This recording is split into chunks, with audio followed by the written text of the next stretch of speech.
welcome back to my movie reviews. I'm going to be reviewing Star Wars Episode 8, The Last Jedi.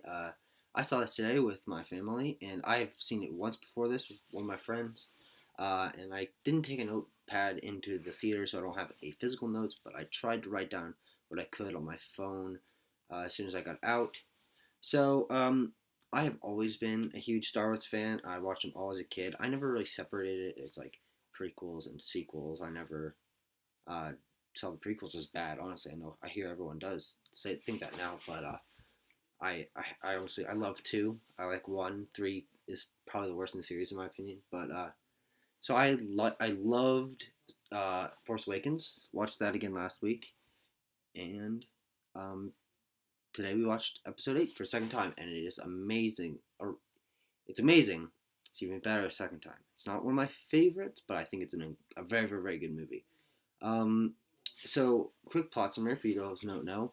I'm not going to touch on who Luke Skywalker is or any of that, or Rey or Finn, because this just basically watch 7 if you haven't, or if you want to see 8. So, in this, Rey is training with Luke on an island, trying to get him to help the Resistance. General Hux and Kylo Ren um, are chasing down the Resistance fleet as they're trying to get away. And in this, a new character called Rose, which this isn't really a spoiler, but a new character called Rose and Finn are trying to find a master code breaker. So there are 3 plot lines, and they all merge together at the end, which I think actually really works.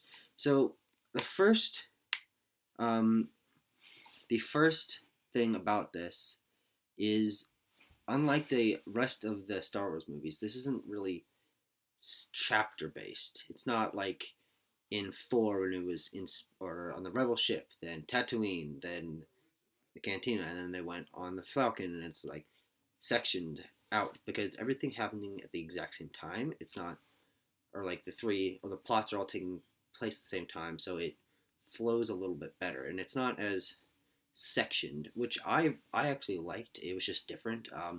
Doesn't really feel like the other Star Wars movies. Uh, that one complaint I do have is there are some strange transitions, like going from one shot to another. Like they'll do a fade out where it like closes in, or they'll do a wipe or one of those. And I don't know. I know it's classic Star Wars to have like something wiped down from the top and it'll be like a giant spaceship or something like that. But I don't know. I didn't really like that. Kind of stood out to me. One of the biggest problems in this movie is the dialogue with Finn and Rose. Their whole side plot is pretty bad in my opinion. It feels out of place. It's really awkward. They don't really have good chemistry, Finn and Rose, which is really, really bad. So their dialogue is, both of them are trying to be innocent. Rose is way too innocent, and it it just fills out the rest of the plot. It just fails. It's awkward and nasty. There is a lot of comedy in this movie. Not a lot, but there are a lot of jokes or funny moments. Not laugh out loud, but just things that'll make you chuckle a bit. And some of it is based off of nostalgia, or they'll reference one of the older movies, or some relationship between characters, and you'll be like, "Oh, that's pretty funny." Um, there's a lot of that, but if you don't like some clear jokes at the very beginning, Poe is trying to Poe is trying to stall Hux, and he plays a game of "I can't hear you," and it was really awkward the first time. It went by a lot faster the second time. I guess I knew what would happen. It wasn't as bad the second time. I think it's fine now. But if you're not a fan of quippy humor, I don't think you'll appreciate the humor in this. But it's not. It is certainly not the main focus. It's not as much as in the 4.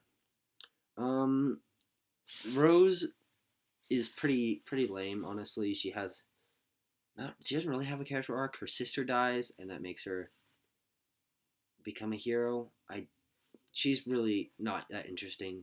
We don't get a backstory really.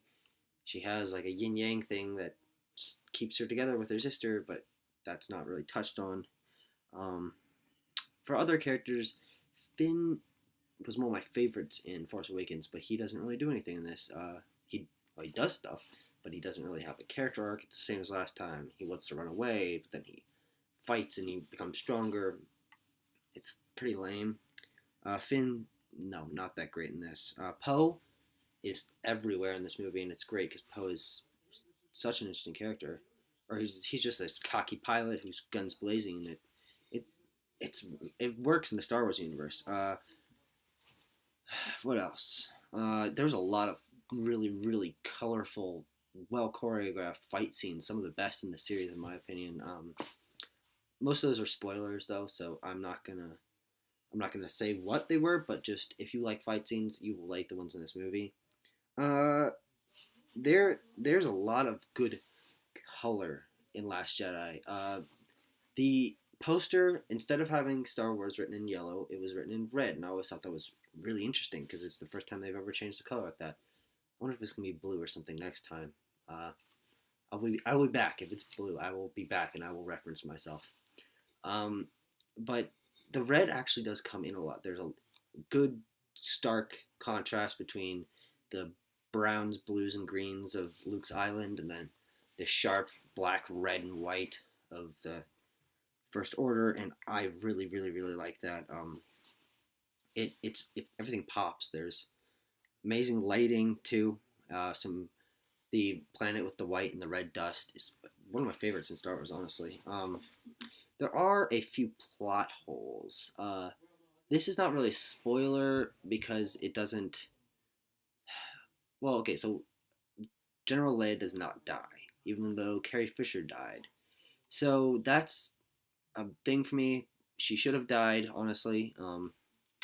But whatever. There's a few small plot holes, but they might fix them up in 9. There's a lot of good attention to detail in this. Like whenever there's a fleet of ships and they say how many there are, and they're getting blown up one by one. They do actually keep an accurate counter on how many are getting blown up, and I appreciate that. It's not like they end up with way more than they should have been or something like that. Rey has really good costume design in this. It's like a little bit more civilized than it was in Force Awakens, where she was just a scavenger. She has like a sort of vest on, and her arms are wrapped in the sort of not bandages, but just like protecting whatever. And it looks really good. Daisy Ridley is amazing in this. She's not that. She doesn't have terribly big arcs, and she doesn't feel like the center of the movie. But it's so split down the middle of the different side plots forming into one that I don't really mind that. And okay, so the final thing I want to touch on is Luke Skywalker in this movie. So he honestly is more of a main character than Rey, because he does a lot more stuff. Um, but well, okay, I'm not gonna say that. But he's a very, very, very big part of this movie. And it is interesting because we're so used to seeing Luke Skywalker in the original trilogy be upbeat and we can do it and hope is in the universe and all this. And he has seen some shit in between end of 6, then 7 and 8. He has done some stuff. He has become jaded and grizzled, and it's actually an amazing character change because seeing Mark Hamill with like stress in his eyes and worry lines and a grizzled beard rather than this sparkly blonde hair and white toga that he wore in the original trilogy. I think it really worked. So honestly, that's going to be it for this review. This is a great movie. I don't understand why people would say it doesn't deserve to be in the canon. I think it works really well, and if you are a fan of Star Wars, you will like this movie because it is very different from all the other Star Wars movies. And I would give it